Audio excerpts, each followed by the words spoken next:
A recent New York Times article by David Axelrod, the former chief strategist for Barack Obama, is challenging disproportionate federal aid for home and community-based services.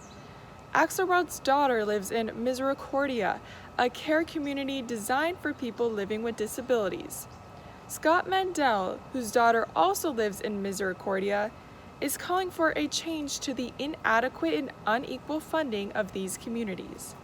I'm a retired lawyer, and most importantly, I'm the father of a daughter, Sarah, who's 39 years old and has a developmental disability. She has cerebral palsy, and she has lived at Misericordia now for 29 years.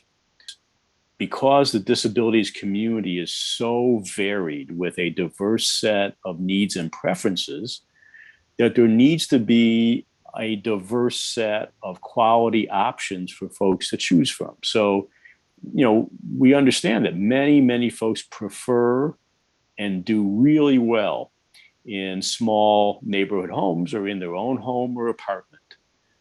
But there are also folks, my daughter being one of them, that really does better in either on a campus setting or on a farmstead or in another intentional community. And, in our view, nobody sitting in a government office somewhere ought to make the decision about what's best for my daughter. That should be a decision that my daughter makes and that we make with her. So, that's where we come from. Scott's request is that all care options, especially intermediate care facilities, have necessary funding. If you just fund, let's say, the small community homes and you don't adequately fund the other alternatives, that's the government putting its thumb on the scale as to where people should live. Because without adequate funding, you can't have adequate services. You're not going to have a quality workforce, which is so essential to the care of folks like my daughter and David's daughter.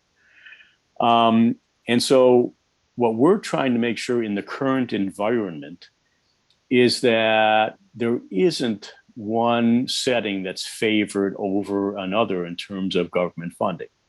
So to be more specific, right now, Congress has before it a Better Cares, Better Jobs Act that would increase federal funding for community homes, home and community-based settings, but it completely leaves out any additional assistance for intermediate care facilities. And so we're very supportive of the Better Care, Better Jobs Act. Yes, community settings have been underfunded for years and they need better funding.